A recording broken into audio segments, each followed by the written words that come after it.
در گزارشی که از سوی وزارت امور خارجه آمریکا درباره آزادی ادیان و مذاهب منتشر شده، نشان می‌دهد که نقض سیستماتیک حقوق بشر و نقض حقوق اقلیت‌های دینی و مذهبی همچنان در ایران ادامه دارد و اخیراً در ادامه این فشارها حاج عبدالرحیم شهبخش، داماد و برادرزاده مولانا عبدالحمید، امام جمعه زاهدان و چند تن از فعالان اهل سنت بازداشت شدند. عبدالستار دشوکی، فعال سیاسی و تحلیلگر مسائل بلوچستان، درباره وضعیت اقلیت‌ها و پیروان اهل سنت در گفتگو با فریده رهبر همکارم به صدای آمریکا چنین گفته است: در طی چند سال اخیر وضعیت حقوق بشر در ایران یک سیر قهقرایی داشته و بعد از انتخابات ریاست جمهوری در سال گذشته وضع به مراتب بدتر شده. نقض سیستماتیک حقوق بشر در ایران همچنان ادامه داره. تبعیضات سیستماتیک نقض حقوق بشر در ایران علاوه بر مشمولیت در حوزه مذهبی و دینی در زمینه‌های مختلف زندگی از جمله اشتغال، مسکن، آموزش،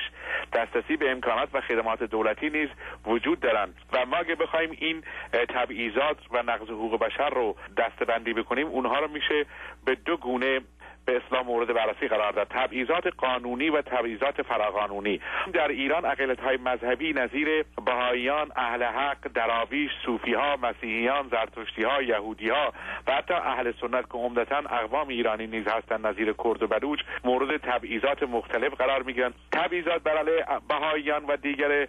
ادیان معمولاً قانونی هستند، اما بعضی از تبعیضات بر علیه دیگر مسلمانان غیر شیعه اصولاً فراقانونی هستند. منظورتون از تبعیض‌های فراقانونی چیه؟ طبق اصل 12 قانون اساسی جمهوری اسلامی، پیروان مذاهب حنفی، شافعی، مالکی، حنبلی که 4 مذهب اصلی اهل سنت هستند، به همراه شیعیان زیدی آزاد هستند که مراسم خودشون رو طبق فقه خودشون انجام بدن و در تعلیم و تربیت مسائل و امور دینی خودشون کاملا خودمختار هستند. اما ما می‌بینیم که در عمل این گونه نیست. یعنی جمهوری اسلامی حتی برخلاف قوانین مندرجه خودش و به خصوص قانون اساسی رفتار میکنه. دستگیری و زندانی کردن پیروان اهل سنت، علمای اهل سنت در مناطقی مثل بلوچستان و کردستان و حتی بعضی از علما که برای سمینارها و کنفرانس‌های مذهبی و بین‌المللی به خارج از کشور و بعضا در داخل کشور دعوت میشن، از حضور اینها در این کنفرانس‌ها جلوگیری میشه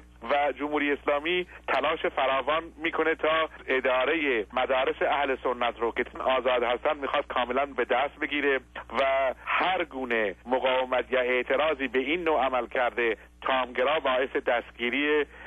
این علما و فعالان مذهبی اهل سنت میشه که نمونه شو ما در بلوچستان دیدیم.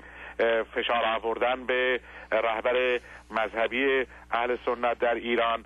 دستگیری دامادهای اون و ممنوع خروج کردن علمای اهل سنت.